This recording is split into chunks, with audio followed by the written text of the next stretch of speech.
it'll be called the Larry Bird Trophy. And in the West, that will get the Magic Johnson Trophy. Wow. Well, thanks, Mark. I just wish I could win one of them Magic Johnson trophies. That'd be a highlight of my career. The influence of Caitlin Clark, her impact on the Fever and the WNBA, and how it possibly pulled Bird back into coaching. The arena was quiet, just a regular day. No announcement, no leaks. Hello and welcome to Gamebridge Fieldhouse for Indiana Fever Media Day. It's all sorts of fun as we push ahead to the start of the regular season. We've been at training camp the last few days, and now the excitement really is heating a fever pitch. A bad pun, admittedly, but just the steady hum of off-season drills echoing through Gamebridge Fieldhouse. And then, the double doors creaked open. What happened next? Yeah, it's great. You know, it's what I love to do. I think what's great about it is our players get a chance to see the best of the best. Yes. Yeah, like you have to be instinctive, kind of.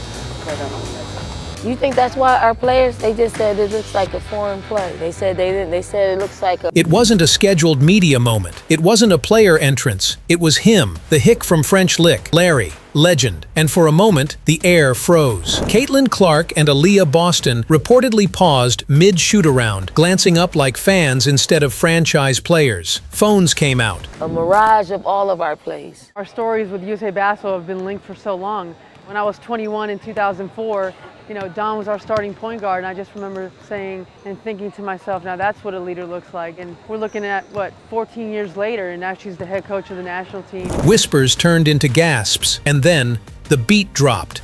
Larry Bird wasn't visiting.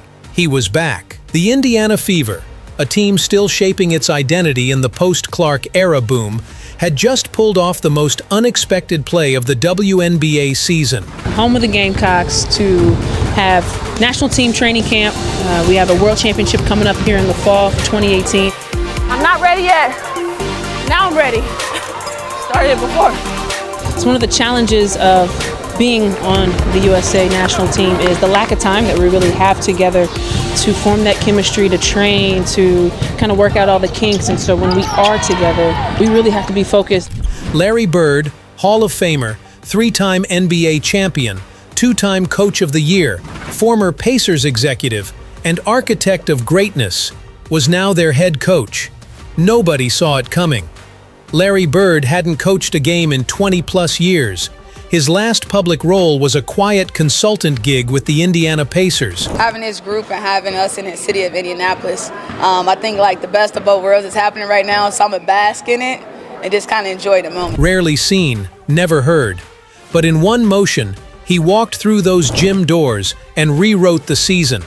Not just for Indiana, but for the entire WNBA. Whether you've been on a team or not, whether you've been on world championships, Olympic teams or not, everyone always assumes that championship mentality. And I think that means just wanting to be great no matter what. Even when you don't feel like you're doing well, you do your absolute best. Fans erupted. Reporters scrambled. Social media didn't just break, it detonated. A living legend wasn't joining ESPN or staying retired. He was taking the clipboard in a league he'd never coached in before. The implications? Monumental. This wasn't just Larry Bird coming back. It was Larry Bird walking into a new chapter of basketball history. And I say this, you know, and I don't mean that we don't work hard, but it's an easy process. And it's an easy process because of the commitment of the players. It's an easy process because of the culture of USA Basketball. And that culture is selflessness. That culture is sacrifice. That culture is team unity. That culture is an incredible belief in doing the impossible, because what we've been able to accomplish was built on that culture. And planting his flag right in the middle of the WNBA. And the question burning through everyone's mind was simple. Why now? There's only one force powerful enough to draw Larry Bird out of the shadows, and her name is Caitlin Clark.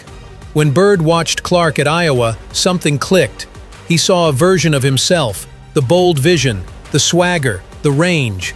But it wasn't until she landed in Indiana.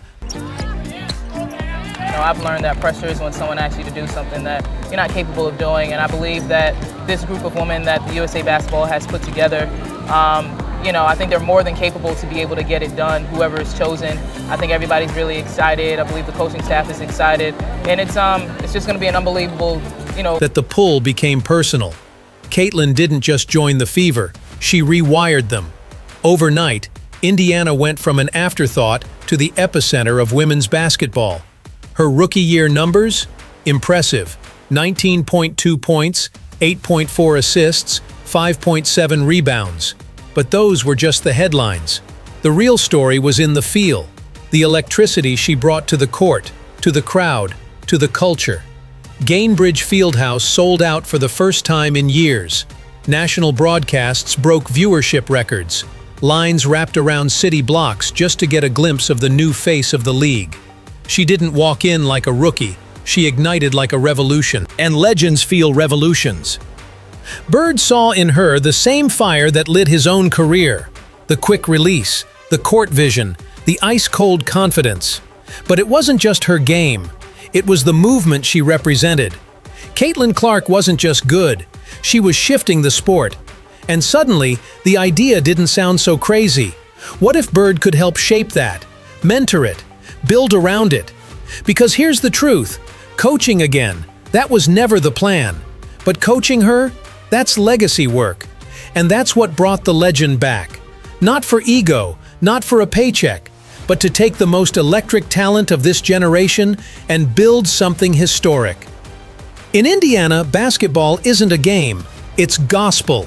It's backyard hoops in winter gloves. It's high school gyms louder than NBA arenas.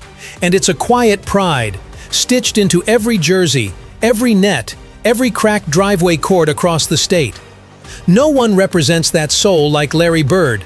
Born in French Lick, raised in the rhythm of hard-nosed, no-frills basketball, Bird became the blueprint.